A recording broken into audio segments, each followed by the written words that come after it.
Howdy and welcome back to Celebrating Vintage Model Kits. Continuing Midway week with offering from Hasegawa.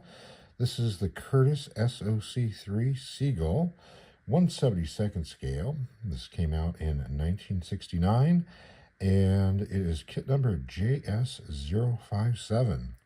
So the first issue of a long line of these Seagull kits from Hasegawa, and it was a pretty decent little kit. That's why they kept it around for so long, with as recent an issue as 2022.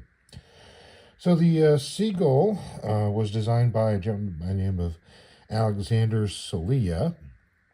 It had its first flight in April of 1934, and was introduced to fleet service on 12 November of 1935. They produced a total of 322 SOCs, made up of the SOC-1 of 135, SOC-2, 40, SOC-3, 83, and then the Naval Aircraft Factory produced some themselves as the SON-1, which was a version of the SOC-3, and they produced 64, so totaling 322. In 1941, the Navy started naming some of their aircraft instead of just going by the designators, and the Seagull name was attached to the SOC. The SOC was a carrier, or not carrier, a ship-based float plane observation aircraft for the most part. It could be switched out between regular land gear and then float plane floats, and it would be assigned to large ships such as battleships and cruisers. And so initially this was assigned to all the ships, and then before World War II, the Kingfisher was replacing it on the battleships, but it was still around on the cruisers. Eventually, both were supposed to be replaced by the Seamu from Curtis, but that aircraft turned out to be a very poor design with all kinds of problems. So in late 42, the Seagulls were replaced by the Seamus on the cruisers, and by the end of 43, those Seamus were getting pulled out and replaced back by Seagulls. The Seagulls had been moved to training squadrons, hack squadrons, utility squadrons, things like that, and then they got pulled back into first line service, and then ended up serving on the cruisers and actually even in a few battleships again, all the way through to the end of the war. And the Seagull did not get retired completely from service until about 1949. So how does this relate to Midway? Well, there were cruisers at Midway, and the Astoria, Portland, Pensacola, Northampton, New Orleans, Minneapolis, and Vincennes, and then the anti-aircraft cruiser Atlanta. So a total of 28 SOC-3s were involved in the Battle of Midway. They didn't do a whole lot because the surface fleet did not engage each other, so the cruisers did not need to be sending out the Seagulls to do their observations. So they kind of sat in the sidelines. They may have done a little bit of scouting, but as far as actual direct combat, there's nothing recorded from them. So the cruiser squadrons that were involved were VCS 4, 5, and 6. So VCS is V is the Navy code for heavier than air aircraft, and then CS is cruiser squadron. So let's take a look at the kit and see what we got. So we've got this pretty nice box art. Hasegawa was pretty known for some decent looking box art. It's signed by here, which I can't quite make out the name, but I think it's Rokusaya, H. Rokusaya. So here we've got their kit number here, and this being the first issue is the Japanese market issue, so everything is written in Japanese as well. On the side here, we've got manufacturing, the address, and the Shizuoka Suzuku Prefecture in Japan. And this is a safety toy. I think this is a logo showing that, it's a safe product. On this side here, got some of the other first kits from Hasegawa, F86, T38, T33, and the F5. The end here, we've got a repeat of the box art and the kit number, and I think this is supposed to be 150 yen. Same thing on this side. As you can see, there's staples on here. So it's typical of the Japanese boxings at this time, which were stapled boxes with everything printed directly on the cardboard. As we open it up, we've got our instruction sheet. A little bit of information about the airplane itself. Pull it open, we've got kit part number call out on the schematic here, showing the full set of parts. As you can see, the landing gear is on a separate tree. That's because they produced two separate types of kits, one with landing gear and one with floats. We've got our fuselage assembly, a little bit of cockpit detail, having some seats in here, and looks like some sort of radio gear. Complete your fuselage by putting on your engine, your lower wing, canopy, tail parts. And then within each one of these is some step-by-steps in there. And then we've got your upper wing. Attach your upper wing to the lower wing. Then a few little extra braces and connectors.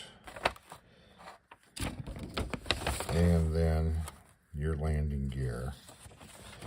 And they do give you a preview drawing for placement of decals and for painting. Some more call outs down here for colors for painting. It doesn't look like there's any reference to any specific paint to be used. It doesn't look like it anywhere. Nope. And then repeat of the aircraft that are shown on the side of the box. There you go. And then this kit does still have its glue. Hasn't been pierced yet. And actually might still feels maybe soft. So this kit has never been opened, so we will open this up and see what we got inside.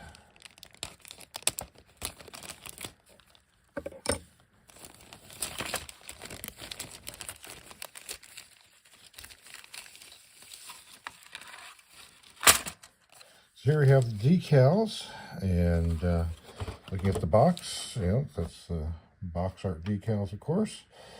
And this aircraft that's being represented here is from Observation Squadron 4. The serial number on it, you can't make it out here because it's kind of yellowed. But the bureau number, I should say, was 1110. So this is supposed to be representative of an aircraft from VO4 that was based off of the West Virginia. And on the box art, they show it with a red tail. And on the call out, they're talking about red here as well. And this is incorrect. It appears that they may have gotten this out of the profile series, which also had it incorrect, showing a red tail on here. VO4 should have had a black tail, and I was able to source a photograph of it, and you can see that the cowling and the stripe are different tone on the black and white photograph than the tail, where you can see that it really should have been black. So the red was actually used for VO1, which was for the Arizona and the Pennsylvania. So VO4, aside from being on the West Virginia, was also on the Colorado and the Maryland. And it's kind of nice that you do get the little squadron insignia on there. And so I will show you the actual photograph of the real aircraft here.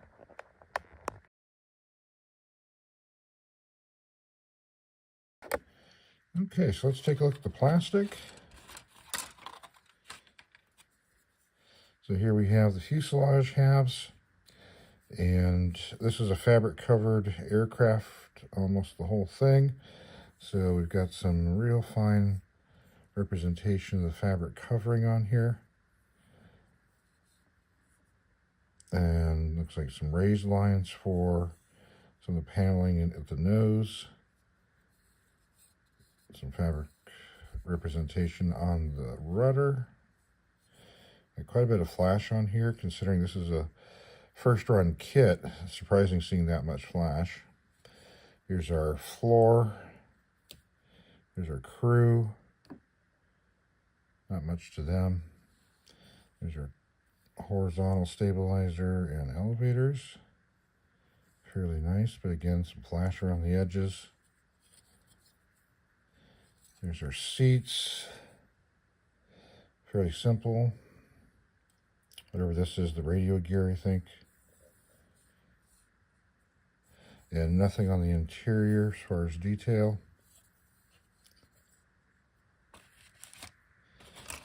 And then next we've got our struts. There's our cowling representation. And there's our engine. Fairly simple.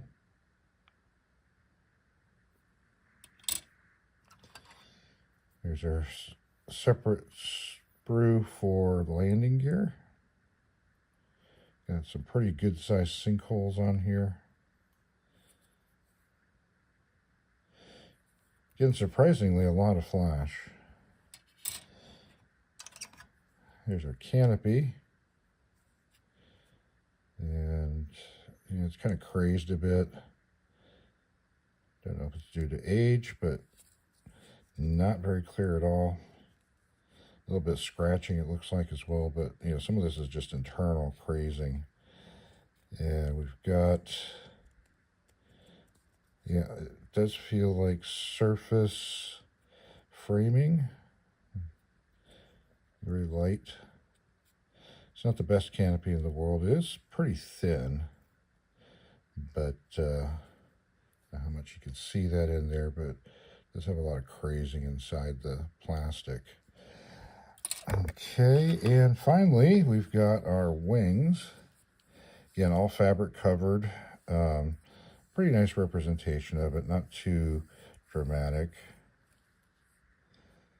And we've got engraved lines for our ailerons and looks like probably flaps on there. And then here is our propeller. Kind of simple. Here's the undersides. So we've got ejector pin marks all across on here. This wouldn't be too bad being this is the bottom of the top wing, but this is the top of the bottom wing, and you've got some large ejector pin marks on there, so that's going to be a little challenging to get rid of those and not ruin your ribbing. So there you have it. So not too much to this kit. You can see where Hasegawa's come quite a ways since these early releases in the 60s. As far as other issues go, this was issued quite a bit. This, as I mentioned, this is the first issue from them in 69. Then in 70, they did come out with the float version that was representative from VCS 9 from the USS Phoenix. And then 71, Hasegawa had a partnership with Hales in Great Britain. So they issued a wheel version of this. Basically this exact kit with just the Hales logos on it. 72, Minicraft did their import version of both the wheeled version and the float version. In 73, Hasegawa did a reissue with a new box on floats, and then in 74 they reissued the wheel version again with a revised box. 74 also saw the Hales do their issue of the float plane version as well. Minicraft reissued both of them in revised boxings in 77, and 81 Hasegawa did another revised boxing, and then it kind of disappeared for quite a while. Then it showed up again in 2000 with the float version with a revised set of decals. And then in 2017, the first time they issued it with both the floats and the wheels together. And it was listed as a limited edition version, had a couple of different markings for both floats and wheels. And then most recently in 2022, Hasegawa released the float version again with a new set of decals for the Pennsylvania, multiple sets of decals for the aircraft on the Pennsylvania. So there you have it.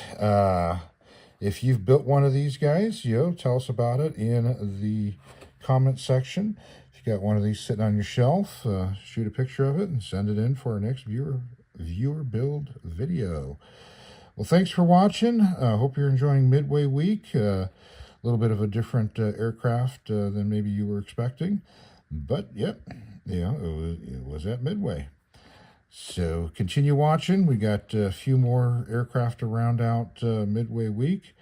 And thanks for watching. Have yourself a great rest of your day.